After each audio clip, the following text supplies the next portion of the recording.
This interview is being conducted as a contribution to the Maria Rogers Oral History Program and will be housed at the Carnegie Library in Boulder, Colorado as part of the Boulder County Latino History Project. The interviewer is Ubaldo Valdez, videographer is Liz McCutcheon, and our guest is Harold Dominguez, City Manager of Longmont, Colorado. Good afternoon, Harold. Thank you for your time that you're spending with us this afternoon to just have an informal discussion, trying to explore your perspective of the area. Okay. Okay. We'll start with the question: when and where were you born, Harold? So I was born when and where? September of 1972, September 8th, 1972. I was born in Lubbock, Texas, but I actually grew up, my mom lived in a small town southwest of Lubbock, which had a population of about 1,500. So, it's okay to mention that, because right. People who will be looking at this will appreciate knowing even Right. the smallest little community. No, so the name of the town was Sundown, and it started off as a ag ranching community, and then with the discovery of oil in that area, it definitely took on a different perspective as more of a petroleum-based community, but still a small town. And so it was about 40 minutes southwest of Lubbock. So for anything medical, Lubbock at that point was probably at about 175,000. So a large city in that area, and so hospital services, that's where you went. Very good. Well, you started to touch on the other question is, can you tell us about your extended family and the community or communities in which you grew up? So I was actually probably pretty fortunate in that I got to spend all of my formative years in one community. And so Sundown was, as I said earlier, a community of about 1,500 people.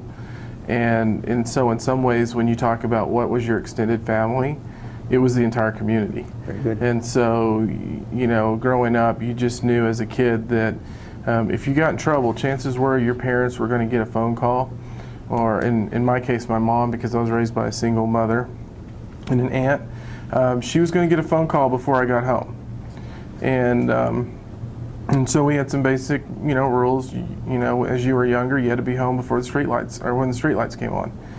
And so in some cases, it would probably be considered one of those small town communities that you would expect to see in any location. And so it was very much, in a lot of ways, the extended family was the community.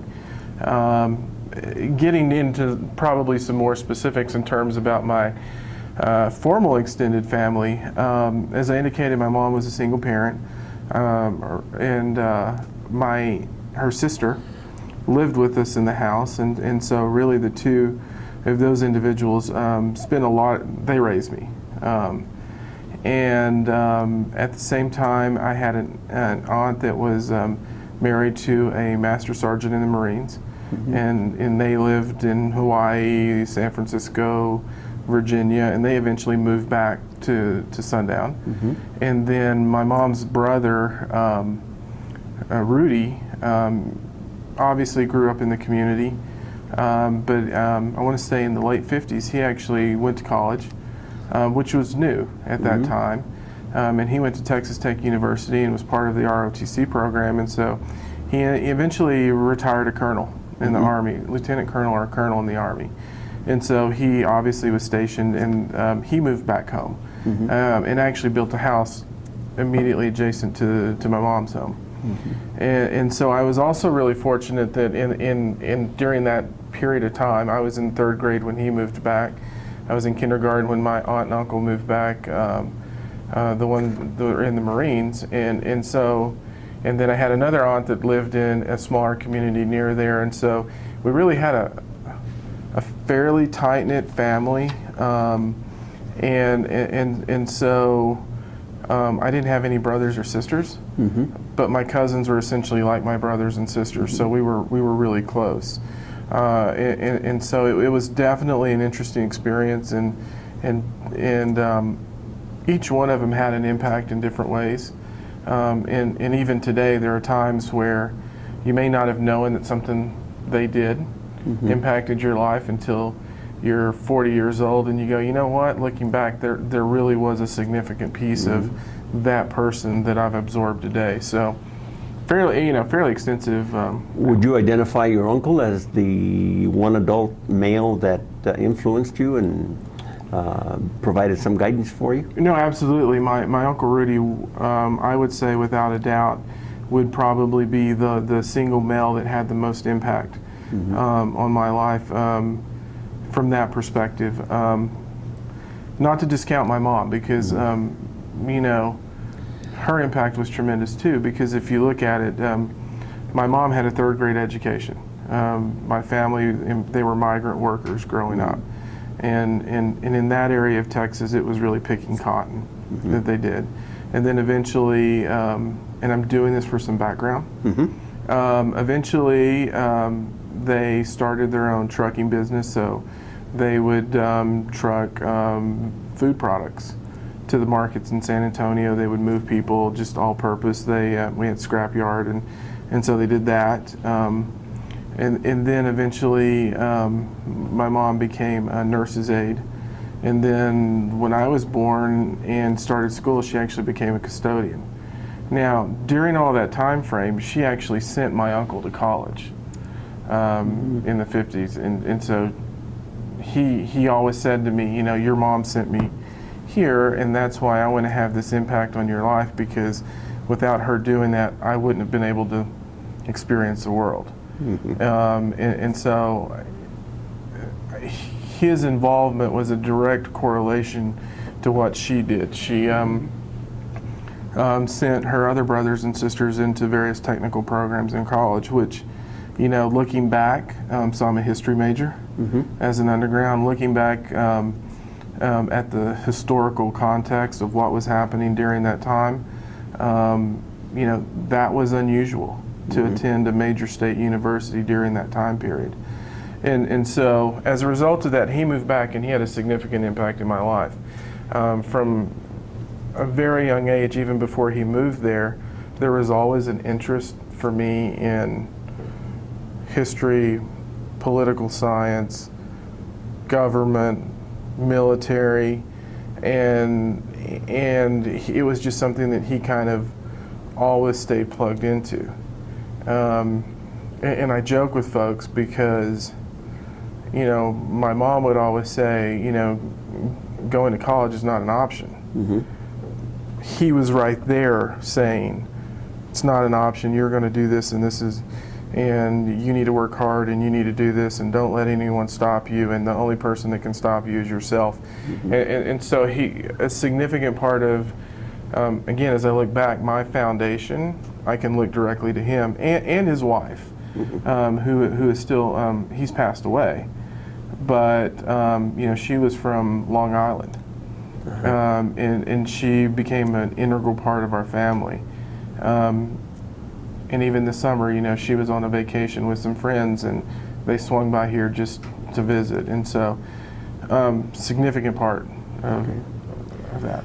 Well, we certainly want to hear about your experiences in higher education at the university, but let me ask you a question since it came up. Was the military ever something that you considered, being that your uncle was a career man in the military? Yeah, it was. So I had an uncle that was a lieutenant colonel, I think that's what he was. Another uncle by marriage that was a master sergeant in the Marines. An uncle that passed away before I was born that was fought in the Korean War. So our family really had a strong military history. And it was something I looked to, and I looked to going into ROTC. And that was an interesting experience that, again, it's another one of those cases that my uncle was beside me as I was considering options. I don't think I ever considered enlisting. It was always military academy or ROTC program.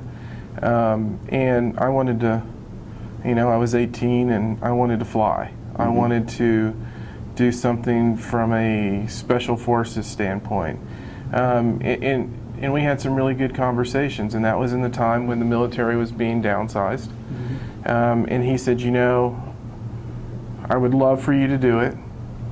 And had there been different circumstances in the military today, I would say, go down this path. He goes, but I just don't think it's the same world that it was when I went into, and I would really encourage you to just focus on your education and a different career. And so, yeah, absolutely, I did consider that. Very good. Talk to us about some of the more memorable moments that you experienced while you were at the university. Where was it that, and take it to the point where you either began to consider and or made your decision to enter the, as a career choice, the public administration. So, I'm going to go back a little bit before even going to attending Texas Tech University. I think one of the things that was really important, and I will always say I think is an asset of growing up in the type of community I did, was that I was very fortunate to have a lot of mentors from very early on in my life. And I had one that was a teacher, a former coach, but he was a history teacher.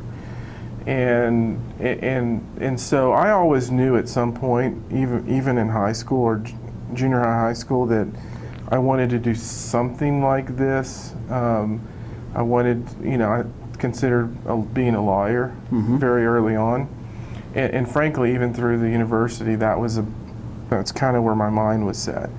But I knew I wanted to be in this profession, either law or something related to government. And to this day, I can't tell you why I knew that. I just did. I knew this is what I wanted to do. I think a big part of that was because of my uncle, because when he retired from the military, he ended up working for a quasi-governmental organization. His wife was actually the city administrator of my hometown. Before that, she was a city clerk, so I got to meet all the city managers and I knew them. And so it may have been that influence that was always in the back of my mind saying, this would be something really good to do. But the history teacher would bring people in, and then a lot of times he would bring them in and sit time up for just me to talk to them. And so, again, another significant figure in that critical development period. So then I went to college, and I said, I wanted to be a history, political science major, and I took philosophy classes because that's what will allow you to do well in the LSAT. And a lot of folks that get into law school have that background. You know how to write. You really learn how to read critically, and this is what I want to do. And end of my sophomore year, I took a local government class. And so part of that class was you had to attend city council meetings, and you had to look at municipal problems, and you had to work through those problems. And so being in Lubbock, a large city, attended theirs, talked to some folks, and it was really at that point where the shift occurred. Okay. Because I really, in that one class, found something that I had a passion for. And that it was like a light switch that went off that said, this is what I want to do. So literally completely abandoned the thought process of law school and said, I don't want to do this. And then was focused on, just finishing, applying to a good school for public administration and to move forward. Now, that experience combined with what my aunt was then the city and town administrator there, really let me know I wanted to focus on being a city manager. So when I received my bachelor's degree, you start looking at the various public administration schools. And in Texas, North Texas had one, Tech had one, University of Texas had one, a number of universities, but the two in the state that were really considered probably the best for preparing city managers was the University of North Texas and Texas Tech. And then I was reading a public administration magazine, and they profiled the city manager that I ended up working for as his assistant too, about how many of the people that came into the system under him became city managers and became city managers quickly. Mm-hmm. And so then it was like, well, I want to stay here at Tech, and I want to intern for the city of Lubbock. And that's kind of the genesis of it. Okay. Before we move into your career progression, let me ask you to go back a little bit. Mm-hmm. Not a little bit, quite a lot. bit. Tell us about peer influences that you can recall that were memorable to you, that were influential, that were meaningful to you, even if it's back at junior high school, early college. What role did peer influences play in any of the major decisions that you made? Wow. Or even, That's a good question. even if you felt that you influenced somebody else. You know, I've never really thought about that. I had a really diverse group of friends. You know, the running joke in the community was, I mean, because in some ways growing up, we were like brothers in a lot of ways, and you know, they always said, you know, this is a motley looking crew, or because we were completely different.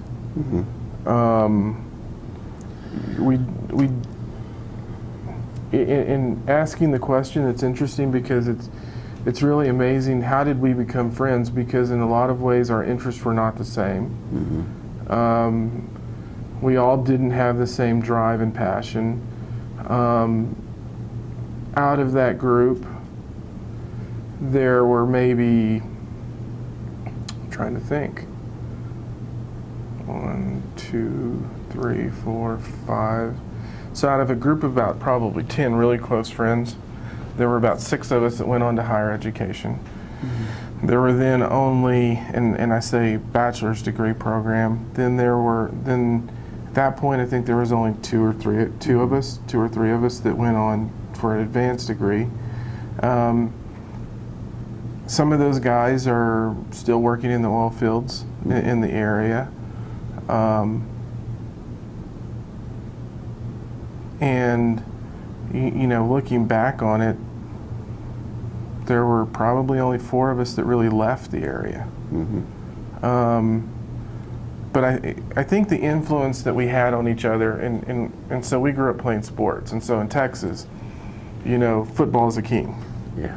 And so we grew up, and I think the key point that I think why we became friends is because we knew that we needed to enjoy life. I mean, I think that's what we all wanted to do. We needed to have fun, but we all knew we were going to support each other no matter what decision we made. And we would check each other when we were making bad decisions. And frankly, going through that process of playing football in the state of Texas, where it's king and it's, I mean, I compare it today as being gladiators in the Roman times, when you literally are physically coming close to just killing each other. We share blood, sweat, and tears, and so it's an interesting bond. And even today, we may not see each other for years, but the minute we get together, it's like we haven't spent a day apart. And so, did they impact decisions? No. Did they help me learn some life skills? Absolutely.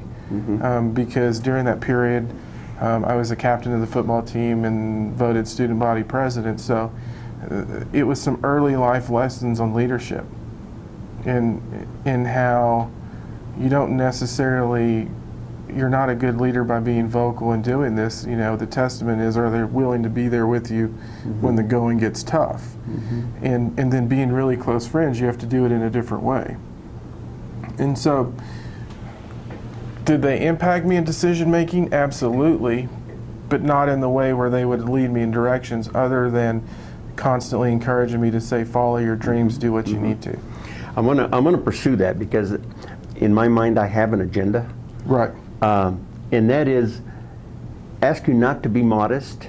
You know, there were times when you left the community, you went on to higher education, you left the community for whatever reason, and then you absolutely came back, or during the course that you were in high school, of course you were talking about what your aspirations were and that kind of thing. Tell us about the extent to which you believe, even if you have to think about it now, that you influenced other young men and women. That's my agenda. That's your agenda. That's Yes. your question. I think it was being me. I think it was always trying to be honest with people and trying to always get along with people. And I've never believed in influence or leading in a vocal kind of in-your-face way. The analogy that I use when I talk to folks about leadership is, I say, think about leadership on, and again, I'm going to use a football analogy. Think about football and the leaders on a football team. You typically have two types. You have the quarterback type, which tends to be they're nice and shiny and, you know, real vocal, rah, rah, rah, and then you have the middle linebacker type. Trenches. I was a middle linebacker. Yeah. And so I really tried to embrace that concept, and it's leadership through action. And when you do talk, you know, it's we. It's not you need to do this, it's we. And so how have I influenced some of those? I think it's, you know, a good friend of mine, and he basically lived with us during the day, during two-a-days, was pushed through a system where at the end he didn't really read well. And it was working and not treating him any different. And he was pushed through the system because he was a great athlete. And I say pushed, I mean, I don't know. But at the end of the day, saying, you know, you can do whatever you want. He you know, he's working, he's got a great job now. And he's successful in his own way for him. And I think it was, how did I influence him? Saying success is not determined by what position you have. It's not determined by how much money you have. It's determined that, have you reached the full potential of you as an individual? Are you happy? And at the end of the day, can you say, I've done the best that I can? And so if I influence them, I hope it was in that way. But I don't know if I did. I'd like to tell you that you certainly did. I'm positive in what you're telling us. But let's move on. Can you describe for us, once you entered the arena of public administration, describe for us what your career progression was? So one of the requirements in the Texas Tech MPA program was that you had an internship. So, you know, you get in the program and you go, well, what do I really want to be? Well, I knew that there are essentially two routes to become a city manager. One is you can go and become a town manager or a city manager of a small community and work yourself up through the population ranks. The other option is you can work in a large city, work yourself up through that organization, and then move out. And I wasn't, at that point, I wasn't really sure what I wanted to do, because I wanted to be a city manager, and it's, in some cases it's get there as fast as you can, which would have been graduate with a master's degree and work in a small community. So I actually went back home and interned for free with my aunt, and I realized very quickly I don't want to work in a small town. Yeah. It was just a different animal. So then I went and I got an internship at the city of Lubbock, where I worked in the city manager's office, city council office, and did that and really fell in love with it. And fell in love with the complexity of the problems, the impact that you can have as an individual at any level in the organization. And so I worked as an intern there for a year, around a year. And so then internship was over, graduated, and started looking for jobs. And again, I was really fortunate with that experience, because I had a handful of mentors within the organization. And the police chief was a mentor of mine, and he took me to state meetings and assistant city managers and deputy city managers, and the deputy city manager, a lady, her name was Deborah Forte, who was considered one of the best in finance, came to me and she said, you know, we would really like to keep you here, but we don't have anything at this moment. And this is what I would like to do, and I would want you to stay. And at the same time, I had a job offer as an assistant city manager of a town of about 10 or 15,000. And I made the decision, no, I want to stay with the city of Lubbock. My family questioned my decision.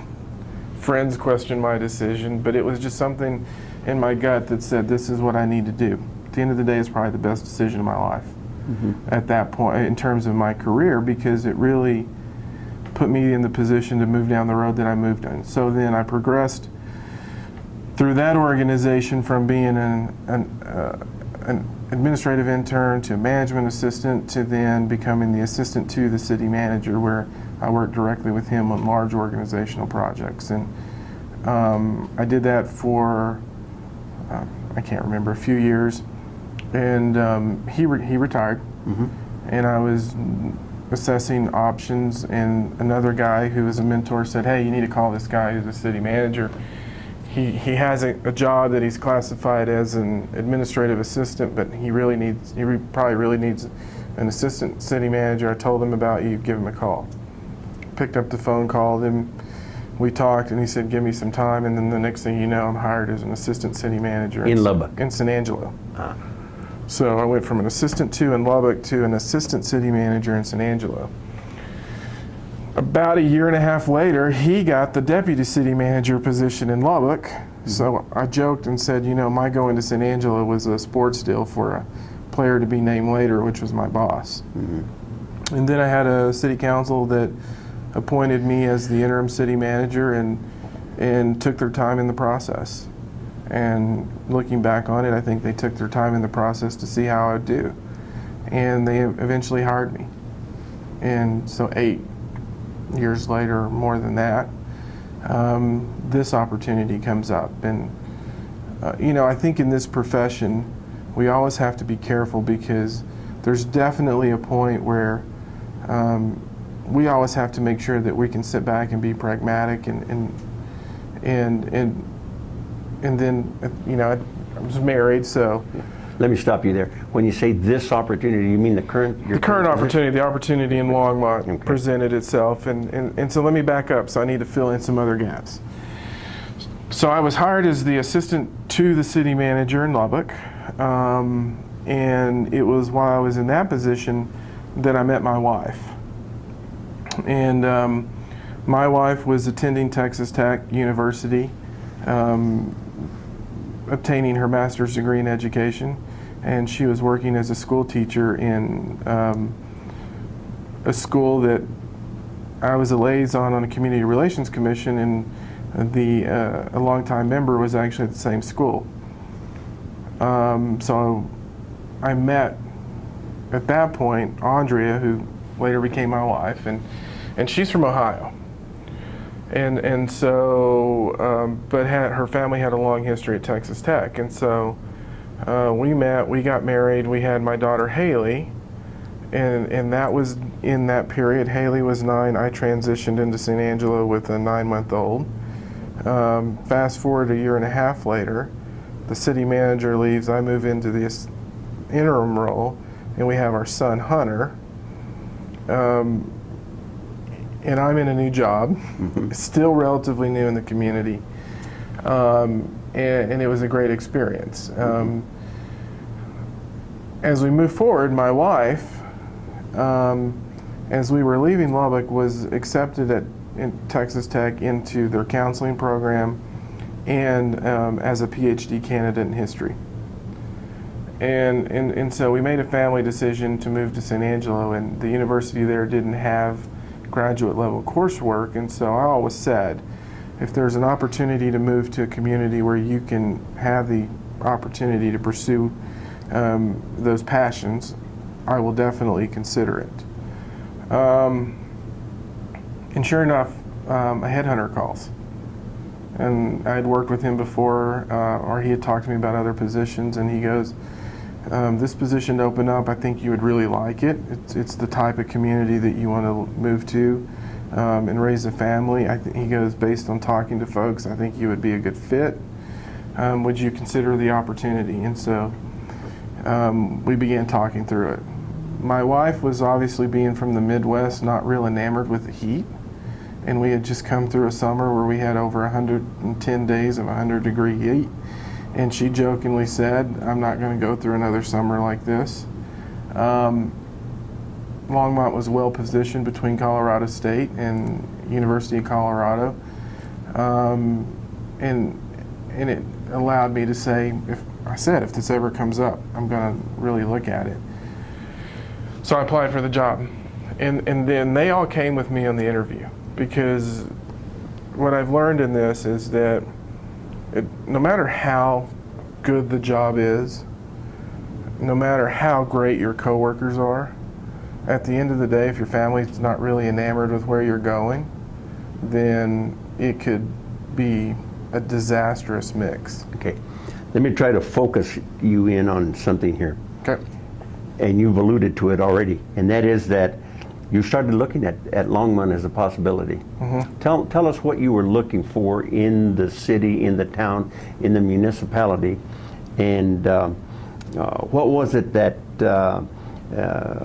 convinced you that your training and experience were compatible with the needs of Longmont?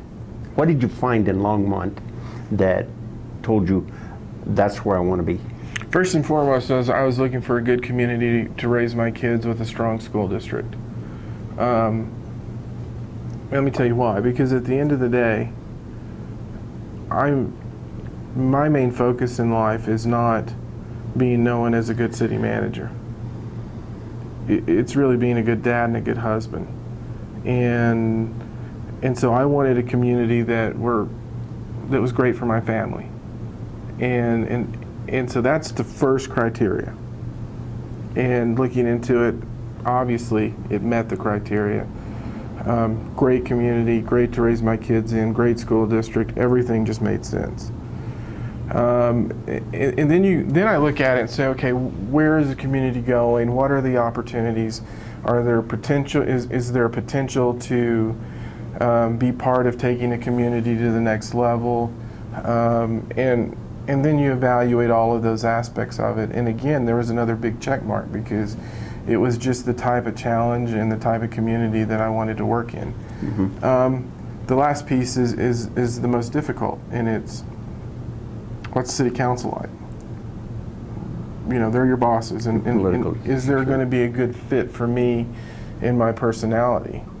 And then is there going to be a good fit for me and my personality with the community? And everything seemed to come together where it made perfect sense.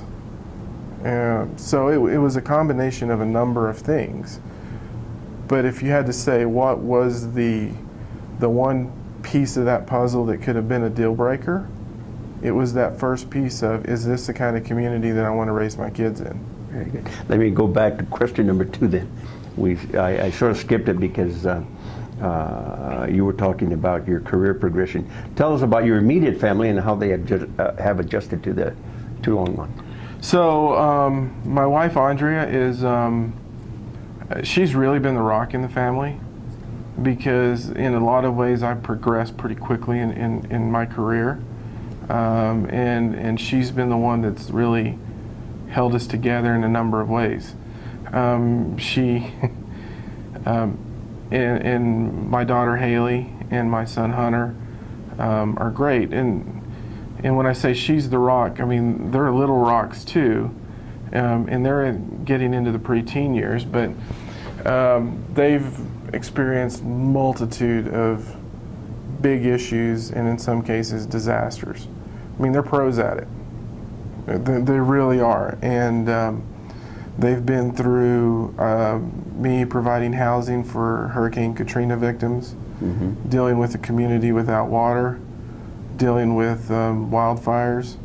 I could go on and on. To more recently dealing with a flooded community. And they're as prepared and as professional in that as anyone else. And to give you an example, when the floods hit and I got the call and I'm walking, I come back because I leave when the kids are still asleep, but I come back. You know, my son kind of goes, "We'll see you in a week or so, Dad." Yeah. And obviously I saw him more than that, but they know what it takes, and they know that they're the rock when I come home, and just keeping life normal. Mm-hmm. They love the community. My wife is a librarian at Hygiene Elementary. My kids go there. Where I live in the community, that's the neighborhood elementary school. When I say neighborhood, I don't live in Hygiene, but that's where we feed into. And they were really excited about coming here. You know, I told a story, and you may or may not have heard it, but during the interview process, they all came. And, you know, they were all over the place. And the second day when I actually go into the interview with the council, my son, I'm getting out of the car, and he looks at me, he goes, "Dad, don't screw it up." He goes, "Because if you screw it up, we're going to move here anyway, and you can send the checks to us via the mail." And so they absolutely fell in love with the community. They've got great friends, and so they're doing great. Very good, very good. Tell us, if you would, what's been the most challenging community issue that you have encountered since your arrival? Flood. Yeah. I don't think there's any way around it.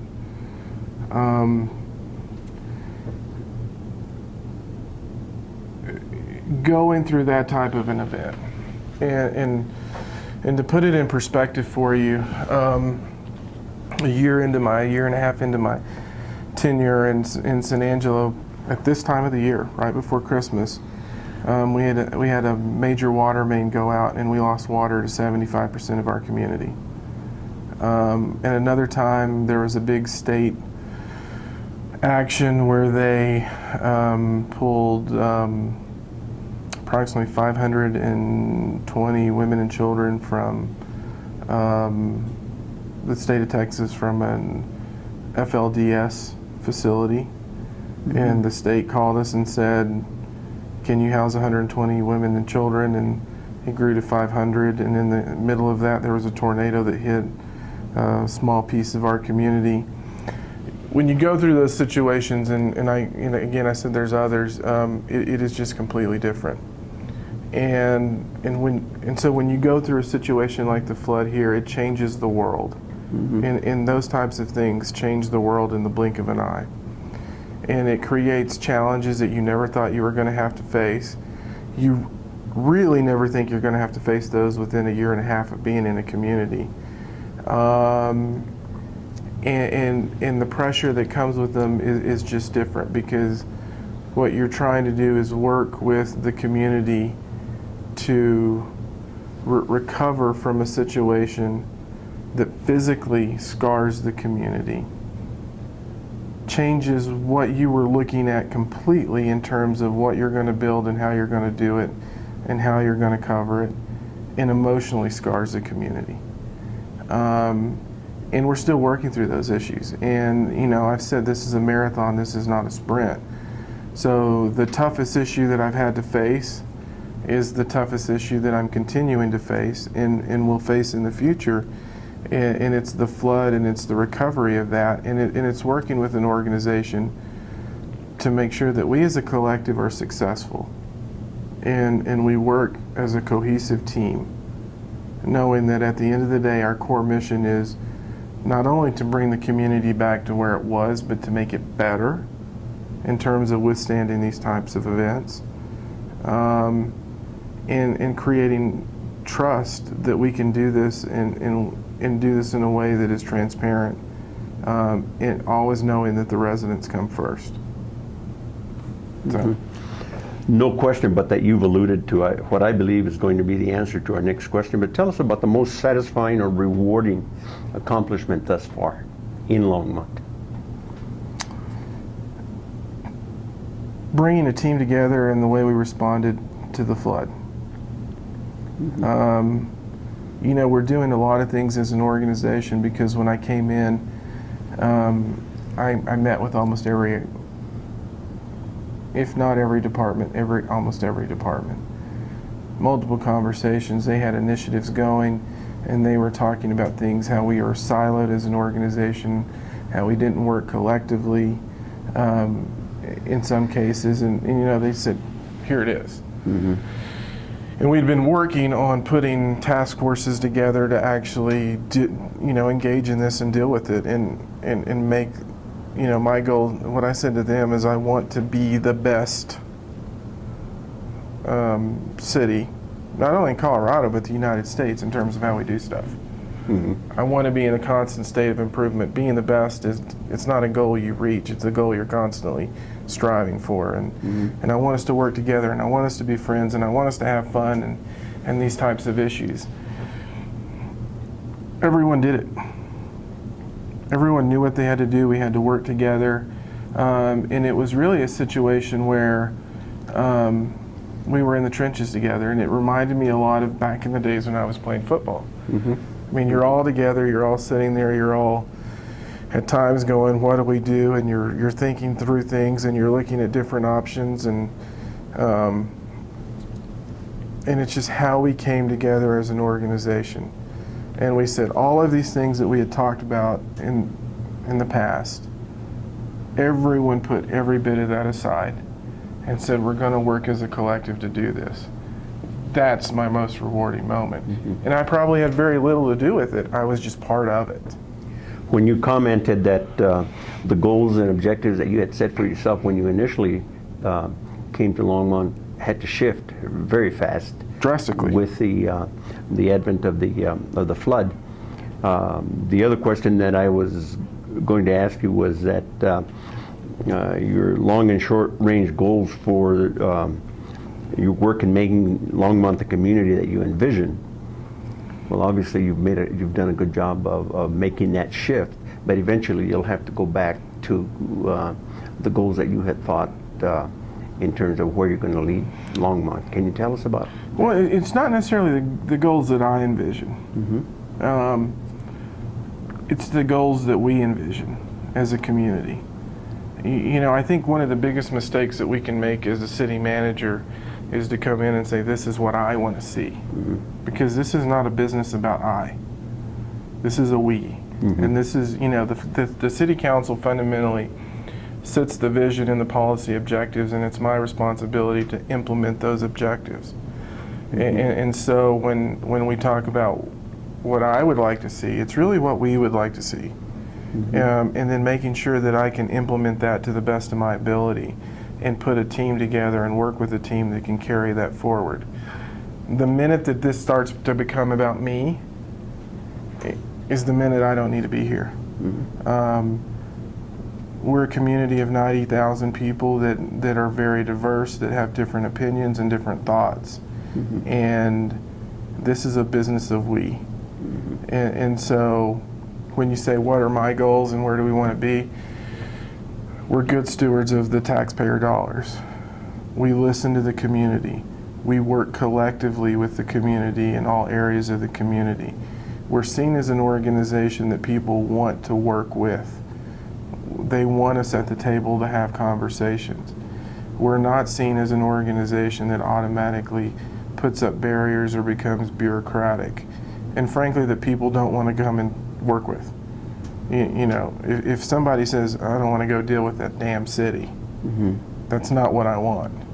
I want them to be, no, we want the city here because they bring value to the conversation. And all of that comes together in 100 other things I can name you, in working collectively with the whole, the city council and the community, to achieve the vision that we see for ourselves. And it's not the vision that I see for us, it's the vision that we see. And being a facilitator in that process. Mm-hmm. Very good, thank you. Are there any other issues that you'd like to discuss with us? No, I mean, that you think are I'm here to answer your questions, so. Well, let me just give you some feedback. No doubt you've received some feedback from the community, from your superiors, from the council, in one way or another. As an individual who reads the community, who lives in the community, who knows what the community is saying, I can tell you that your honeymoon is over. and you've set your marriage in a good, solid background. Oh, I think the community is, for the most part, satisfied with the work that you, and when they talk about that, they talk about our city manager. It's interesting and I think refreshing that you say it's a we kind of thing. So thank you for that. Just a little feedback on that. Please know that this interview will be transcribed into a text format. Okay. And it will be available to the general public along with a video of our discussion. It will be housed along with other interviews of selected Hispanic members in our community in the Carnegie Library in Boulder. Okay. So thank you very much for your time. We appreciate it. I Thank think you. it'll be certainly a major addition to our collection. Thank you. Thank you. Yeah.